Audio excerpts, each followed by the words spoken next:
ತುಗುಟೂರು ಗ್ರಾಮದಲ್ಲಿ ಲೋಕಸಭಾ ಚುನಾವಣೆಯ ಪ್ರಯುಕ್ತ ಕಾಂಗ್ರೆಸ್ ಅಭ್ಯರ್ಥಿ ಗೌತಮ್ ರವರ ಪ್ರಚಾರ ಸಭೆ ಕಾರ್ಯಕ್ರಮದಲ್ಲಿ ಮಾಜಿ ಸ್ಪೀಕರ್ ಕೆಆರ್ ರಮೇಶ್ ಕುಮಾರ್ ರವರು ಹಾಗೂ ಅಧ್ಯಕ್ಷರು ಭೂಪತಿಗೌಡ ಎಂಎಲ್ಸಿ ಅನಿಲ್ ಕುಮಾರ್ ರವರು, ಸಮಾಜ ಸೇವಕರು ಶೆಟ್ಟಿ ಮಾದಮಂಗಲ ಮಂಜಣ್ಣನವರು, ನಾಗನಾಳ ಗೋಪಾಲಣ್ಣ, ವೆಂಕಟ ಮುನಿಯಣ್ಣ, ವಿಶ್ವನಾಥ್ ಕಿಟ್ಟಣ್ಣ, ಮಾಜಿ ಅಧ್ಯಕ್ಷರು ಸತೀಶ್ ರವರು, ಮದನಹಳ್ಳಿ ಪಂಚಾಯಿತಿ ಅಧ್ಯಕ್ಷರು ದೇವರಾಜ್ ರವರು, ನಾಗೇಂದ್ರ ಬಾಬು, ನಾಗನಾಳ ಸೋಮಣ್ಣರು, ಮುಖಂಡರು ಮಹೇಶ್ ರವರು, ಪಕ್ಷದ ಅಭಿಮಾನಿಗಳು, ಈ ಭಾಗದ ಹಿರಿಯರು, ಮುಖಂಡರು, ಊರಿನ ಜನಸಾಮಾನ್ಯರು, ಸುತ್ತಮುತ್ತ ಗ್ರಾಮಸ್ಥರು ಭಾಗಿಯಾಗಿ ಕಾರ್ಯಕ್ರಮ ಯಶಸ್ವಿಗೊಳಿಸಿದರು. ಈ ಸಂದರ್ಭದಲ್ಲಿ ಎಂಎಲ್ಸಿ ಅನಿಲ್ ಕುಮಾರ್ ಅವರು ಮಾತನಾಡಿ, ಪಕ್ಷದ ಅಭ್ಯರ್ಥಿಗಳು ಎಲ್ಲರೂ ಸಹ ಭಾಗಿಯಾಗಿ ಮುಖಂಡರು ಪಕ್ಷದ ಜನಸಾಮಾನ್ಯರ ಪ್ರಚಾರ ಸಭೆ ಮಾಡಿದ್ದಾರೆ. ಅತ್ಯಂತ ಗಂಭೀರವಾಗಿ ನಡೆಸಿರುವುದು ಎಂದರೆ, ಉದಾಹರಣೆ ಈಗಾಗಲೇ ನಡೆದಿರುವ ಸಭೆಗಳು ಗಮನಿಸಿ ಇಡೀ ದೇಶದಲ್ಲಿ ಕಾಂಗ್ರೆಸ್ ಪಕ್ಷ ಅಭಿವೃದ್ಧಿ ಬಗ್ಗೆ ಸಹಕರಿಸಿದೆ. ಪ್ರತಿ ಕುಟುಂಬಕ್ಕೂ ಆದಾಯ ಇರಬೇಕು ಎಂಬ ಉದ್ದೇಶದಿಂದ ಸುಮಾರು 4,000ದಿಂದ 5,000ವರೆಗೆ ಅನುಕೂಲವಾಗಿದೆ. ಅವರ ಖಾತೆಗೆ ಬಂದಿರುವುದು ದೇಶದಲ್ಲಿ ಮಾದರಿಯಾಗಿದೆ. ಕೇಂದ್ರ ಸರ್ಕಾರ ಅಧಿಕಾರಕ್ಕೆ ಬಂದ ತಕ್ಷಣ ನಾನಾ ರೀತಿಯ ಸೌಲಭ್ಯಗಳು ಸಿಗಲಿದೆ. ಪ್ರತಿ ಕುಟುಂಬದ ಸಾಲದ ರೂಪ ಸಿಗುತ್ತೆ. ರೈತರ ಸಾಲವನ್ನು ಕೇಂದ್ರ ಸರ್ಕಾರ ಅಧಿಕಾರಕ್ಕೆ ಬಂದ ತಕ್ಷಣ ತೆಗೆದುಕೊಂಡಿರುವ ಸಾಲ ಮನ್ನಾ ಮಾಡುತ್ತಾರೆ. ಹೀಗೆ ಹಲವಾರು ಸಲಹೆಗಳು ತಿಳಿಸಿದ್ರು. ಈ ಸಂದರ್ಭದಲ್ಲಿ ಮಾಜಿ ಸ್ಪೀಕರ್ ಕೆಆರ್ ರಮೇಶ್ ಕುಮಾರ್ ಅವರು ಮಾತನಾಡಿ, ವಿಷ ಕುಡಿದು ಸಾಯುವುದು ಬೇರೆ, ಆದರೆ ತಾಯಿ ಹಾಲು ವಿಷ ಆದರೆ ಪ್ರಕೃತಿ ವೈಫಲ್ಯ ಯಾವ ರೀತಿ ಇರುತ್ತದೆ. ಚುನಾವಣೆ ಬಗ್ಗೆ ನಮ್ಮ ಬಗ್ಗೆ ಮಾತನಾಡುವವರು ಮಾಹಿತಿ ಇರಲಿ ಎಂದು ತಿಳಿಸಿದ್ರು. ಈ ದೇಶಕ್ಕೋಸ್ಕರ ಹೋರಾಡಿದ ಮಹಾನಾಯಕರು ತ್ಯಾಗ ಮಾಡಿ ಅವರ ಬಗ್ಗೆ ಜ್ಞಾಪಿಸಿಕೊಳ್ಳಬೇಕು. ರಾಜಕೀಯ ಜನ್ಮ ಕೊಟ್ಟವರು ಎಂದಿಗೂ ನಾನು ದ್ರೋಹ ಮಾಡಿಲ್ಲ. ಮನುಷ್ಯನಿಗೆ ನಿಯತ್ತು ಲಜ್ಜೆ ಬಹಳ ಮುಖ್ಯ. ಇಂದಿರಾ ಗಾಂಧಿರವರು ಬಡವರಿಗೆ ಊಟ ಕೊಡುವ ಕರುಳು ಅವರಿಗಿತ್ತು. ನಾವು ಆ ದಾರಿಯಲ್ಲಿ ರಾಜಕೀಯ ಮಾಡಿ ಬಂದಿರುವವರು. ಬೆಂಗಳೂರಿನಲ್ಲಿ ಉಪಯೋಗಿಸುವ ನೀರು 2 ಹಂತದಲ್ಲಿ ಶುದ್ದೀಕರಣ ಮಾಡಿ ಆ ನೀರು ಕೆರೆಗಳಿಗೆ ತುಂಬಿಸುವ ಕೆಲಸ ಮಾಡಿದೆ. ಈಗ ಕೆರೆಗಳಲ್ಲಿ ನೀರು ಇಲ್ಲ. ಮತ್ತಿ ಕೆರೆಗಳಿಗೆ ನೀರು ಬರುವುದು ಆಗಲಿ, ಕುಡಿಯುವ ನೀರು ಬರುವುದಾಗಲಿ ಎಂಪಿ ಚುನಾವಣೆ ಮುಗಿದ ನಂತರ ಈ ರಮೇಶ್ ಕುಮಾರ್ ವಿಶ್ವರೂಪ ನಿಮಗೆಲ್ಲ ಗೊತ್ತಾಗುತ್ತದೆ. ಕೆಸಿ ವ್ಯಾಲಿ ನೀರಾಗಲಿ ಕುಡಿಯುವ ನೀರಾಗಲಿ ಮತ್ತೆ ತರುತ್ತೇನೆ. ಕಾದು ನೋಡಿ. ಈ ಸಾರಿ ಗೌತಮ್ ರವರಿಗೆ ಮತ ನೀಡಿ ಗೆಲ್ಲಿಸಿ ಎಂಬುದಾಗಿ ಸಲಹೆಗಳು ತಿಳಿಸಿದ್ರು. ನಮ್ಮ ಮನಸ್ಸಿಗೆ ಎಷ್ಟು ದುಃಖ ಆಗತ್ತೆ. ಹೋಗ್ಲಿಪ್ಪ, ಅಷ್ಟೆಲ್ಲ ಮಾಡಿದ್ರಿ, ಕೇಳಿದ್ರಿ ಸೀತಪ್ಪ. ಕುಡಿತೀನಿ ಹಾಕಿನಾರು, ಸದ್ದಿದ್ದೀನಿನ್ನಾರು, వేరే వాళ్ళకి పెట్టిన భోజనం తినేసినారు, వేరే వాళ్ళు తింటా ఉంటే కాలుతో తన్నిన్నారు. మీరు చేయడానికి తప్పులే లేవు, అన్ని అనుభవించి తీర్తారు. నన్ను ఎవరేమయ్యా చేసేది? నన్ను ఎవరేమయ్యా చేసేది? నేను ఇంక మళ్ళా వస్తే కదా మీరు అనిపించేది నన్ను. నేను రాను. ఇంకా ఈ ఎలక్షన్ ఉంది కాబట్టి వచ్చింది. మీరు అడగచ్చు. చాలా మంది నిష్ఠావంతులు నాకు ప్రారంభించిన వాళ్ళు ఈ 10 సంవత్సరాలు ఈ ప్రాంతంలో నా ఎదురుగా ఉన్నారు. మీరంతా అధికారంలో ఉన్నా లేకపోయినా, రాజకీయంలో ఉన్నా లేకపోయినా, మీరు ఎవరు నా దత్తలో నిలబడినారు, నీతి నిజాయితీగా ఉన్నారు. నా ప్రాణం ఉండే వరకు మీ పాదాల దగ్గర ఉంటాను. నేను ನಿಮ್ಮನ್ನು ಬಿಡೋದಿಲ್ಲ. ನನ್ನ ಜೊತೆಗೆ ನಿಂತವರು, ನನ್ನ ಕಷ್ಟ ಹಂಚಿಕೊಂಡವರು, ನನಗ ಕಣ್ಣೀರಿಟ್ಟವರು, ನಿಮ್ಮನ್ನು ನನ್ನ ಪ್ರಾಣ ಹೋದ್ರು ಬಿಡೋದಿಲ್ಲ. ನಾನು ನಿಮ್ಮ ಜೊತೆಗೆ ನೀವು ಧೈರ್ಯ ಆಗ್ಬಿಟ್ರಿ. ನಿಮ್ಗೆ ಯಾವ ಕಷ್ಟ ಬರಲಿ ನಾನಿರ್ತೇನೆ. ತೊಂದರೆ ಯಾರಿಗೆ ಗೊತ್ತಾ ಬಂದಿರೋದು? ಪಾಸ್ತಿ ಮಾಡೋದಕ್ಕೆ, ಲೂಟಿ ಹೊಡೆಯೋದಕ್ಕೆ ರಾಜಕಾರಣಕ್ಕೆ ಬಂದಿಲ್ಲ. ರಾಜಕಾರಣದಲ್ಲಿ ಮುಂದುವರಿಯೋದು ಇಲ್ಲ. ಕೆಲಸ ಮಾಡಿಕೊಂಡು ಊಟ ಗೀಟ ಏನಿರ್ಲಿಲ್ಲ.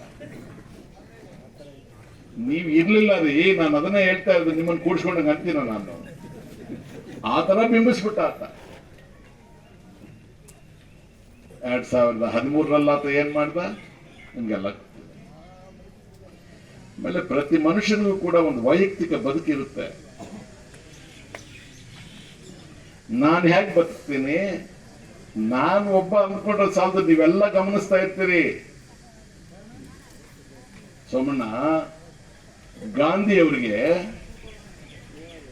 5 ಜನ ಮಕ್ಕಳು. ಮಹಾತ್ಮ ಗಾಂಧಿ ಅವರಿಗೆ ದೊಡ್ಡ ಮಗನ ಹೆಸರು ಹರಿಲಾಲ್ ಗಾಂಧಿ ಅಂತ. ಹಮ್ಮಿಕೊಂಡಿದ್ದೇವೆ ಈ ಗ್ರಾಮ ಸಭೆಗೆ. ನಮ್ಮೆಲ್ಲರ ನಾಯಕರು, ಮಾಜಿ ಶಾಸಕರು ಹಾಗೂ ವಿಧಾನಸಭಾ ಅಧ್ಯಕ್ಷರಾಗಿರ್ತಕ್ಕಂಥ ಕೆ ರಮೇಶ್ ಕುಮಾರ್ ಸರ್ ಆಗಮಿಸಿದ್ದಾರೆ. ಅವರೆಲ್ಲರಿಗೂ ಕೂಡ ಸುಗಟೂರು ಹೋಬಳಿಯ ಎಲ್ಲ ಕಾಂಗ್ರೆಸ್ ಕಾರ್ಯಕರ್ತರ ಪರವಾಗಿ ಹೃತ್ಪೂರ್ವಕವಾದ ಸುಸ್ವಾಗತವನ್ನು ಕೋರ್ತಾ ಇದ್ದೀವಿ. ಹಾಗೆ ನಿಮ್ಮೆಲ್ಲರ ನಾಯಕರು ಹಾಗೂ ವಿಧಾನ ಪರಿಷತ್ ಸದಸ್ಯರಾಗಿರ್ತಕ್ಕಂಥ MLC ಅನಿಲ್ ಕುಮಾರ್ ಅವರು ಆಗಮಿಸಿದ್ದಾರೆ. ಅವ್ರಿಗೂ ಕೂಡ ನಮ್ಮೆಲ್ಲರ ಸುಗಟೂರು ಹೋಬಳಿಯ ಎಲ್ಲ ಕಾಂಗ್ರೆಸ್ ಕಾರ್ಯಕರ್ತರ ಪರವಾಗಿ ಹೃತ್ಪೂರ್ವಕವಾದ ಸುಸ್ವಾಗತವನ್ನು ಕೊಡ್ತಾರೆ. ಹಾಗೆ ನಾಗನಾಳ ಸೋಮಣ್ಣನವರು ಆಗಮಿಸಿದ್ದಾರೆ. ಅವ್ರಿಗೂ ಕೂಡ ನಮ್ಮ ಸುಗಟೂರು ಹೋಬಳಿಯ ಎಲ್ಲ ಕಾಂಗ್ರೆಸ್ ನಮ್ಮ ಹಿರಿಯರಾಗಿರ್ತಕ್ಕಂಥ ವೆಂಕಟಮಣ್ಣನವರ ಸಹೋದರರಾಗಿರ್ತಕ್ಕಂಥ ಕೃಷ್ಣಣ್ಣವರು ಆಗಮಿಸಿದ್ದಾರೆ. ಅವ್ರಿಗೂ ಕೂಡ ನಮ್ಮ ಹೋಬಳಿಯ ಕಾಂಗ್ರೆಸ್ ಕಾರ್ಯಕರ್ತೆಯ ಪರವಾಗಿ ಸುಸ್ವಾಗತವನ್ನು ಕೊಡ್ತಾ ಇದ್ದೀವಿ. ನಾಗನಾಳ ಗೋಪಾಲಣ್ಣವರು ಆಗಮಿಸಿದ್ದಾರೆ. ಅವ್ರಿಗೂ ಕೂಡ ನಮ್ಮ ಎಲ್ಲ ಕಾರ್ಯಕರ್ತರ ಪರವಾಗಿ ಸುಸ್ವಾಗತವನ್ನು ಕೊಡ್ತಾ ಇದ್ದೀವಿ. ಹಾಗೆ ನಮ್ಮ SFCS ಸೊಸೈಟಿಯ ಅಧ್ಯಕ್ಷರಾಗಿರ್ತಕ್ಕಂಥ AC ಭಾಸ್ಕರ್ ಬಾಬು ಅವರಿದ್ದಾರೆ. ಅವ್ರಿಗೂ ಕೂಡ ಸ್ವಾಗತವನ್ನು ಕೊಡ್ತಾ ಇದ್ದೀವಿ. ಜನಘಟ್ಟ ಗ್ರಾಮ ಪಂಚಾಯಿತಿಯ ಮಾಜಿ ಅಧ್ಯಕ್ಷರಾಗಿರ್ತಕ್ಕಂಥ ಸತೀಶ್ ರವರು ಆಗಮಿಸಿದ್ದಾರೆ. ಅವ್ರಿಗೂ ಕೂಡ ಸುಸ್ವಾಗತವನ್ನು ಕೊಡ್ತಾರೆ. ಸೆಟ್ಟಮಾಗದ ಮಗಳ ಮಂಜಣ್ಣನವರು ಆಗಮಿಸಿದ್ದಾರೆ. ಅವ್ರಿಗೂ ಕೂಡ ನಮ್ಮ ಸುಗಟೂರು ಹೋಬಳಿಯ ಕಾರ್ಯಕರ್ತರ ಪರವಾಗಿ ಸುಸ್ವಾಗತವನ್ನು ಕೋರ್ತಾ ಇದ್ದೀವಿ. ಹಾಗೆ ಆ ಗುದ್ಲಿ ಪೂಜೆನೋ ಉದ್ಘಾಟನೆ ಮಾಡಿದ್ರೆ ಅದು ಅವತ್ತು ರಮೇಶ್ ಕುಮಾರ್ ಸಾಹೇಬ್ ಶಾಸಕರಾಗಿದ್ದಾಗ ತಂದಿದ್ದಂತ ಅನುದಾನಗಳಿಗೆ ಗುದ್ಲಿ ಪೂಜೆ ಉದ್ಘಾಟನೆ ಮಾಡಿದ್ರೆ ಬಿಟ್ರೆ ಇವರು ಒಂದೇ ₹1 ತರಕ್ ಸಾಧ್ಯ ಆಗ್ಲಿಲ್ಲ. ₹1 ತರಕ್ ಸಾಧ್ಯ ಆಗ್ಲಿಲ್ಲ, ಸಾಧ್ಯ ಆಗೋದು ಇಲ್ಲ. ಯಾಕಂದ್ರೆ ಬದ್ಧತೆ ಇಲ್ಲ. ಆ ಕನಿಷ್ಠ ಸಾಮಾನ್ಯ ಒಂದು ಕಾಳಜಿ ಇಲ್ಲ. ಮೊದಲಿಂದ ಕೂಡ ಹಿಂಗೆ ಮಾಡ್ಕೊಂಡು ಬಂದಿದ್ರಿ, ಇದನ್ನೇ ಮತ್ತೆ ಮುಂದುವರ್ಸ್ಕೊಂಡು ಹೋಗ್ತಾ ಇದ್ದೀರಿ.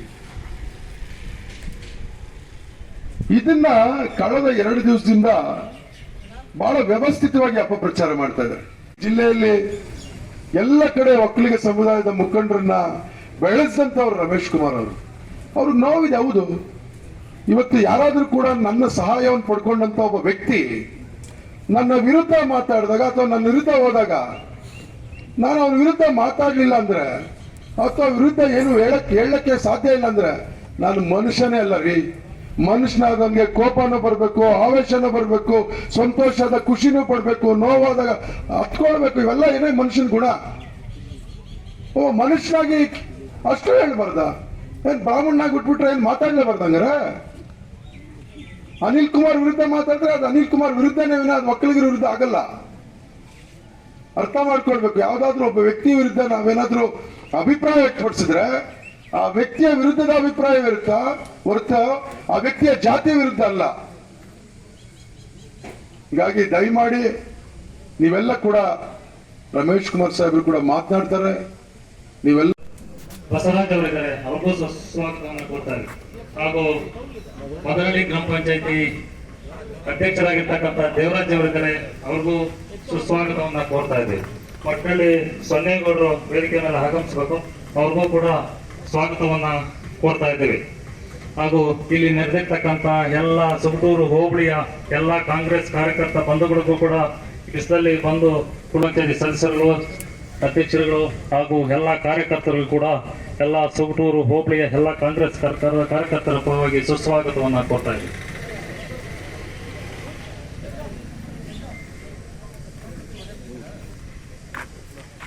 ಈಗ ವಿಧಾನ ಪರಿಷತ್ ಸದಸ್ಯರಾಗಿರ್ತಕ್ಕಂಥ ಅನಿಲ್ ಕುಮಾರ್ ಅವರು ತಮ್ಮನ್ನು ಉದ್ದೇಶಿಸಿ ಕೆಲವು ಮಾತುಗಳನ್ನು ಆಡ್ತಾರೆ.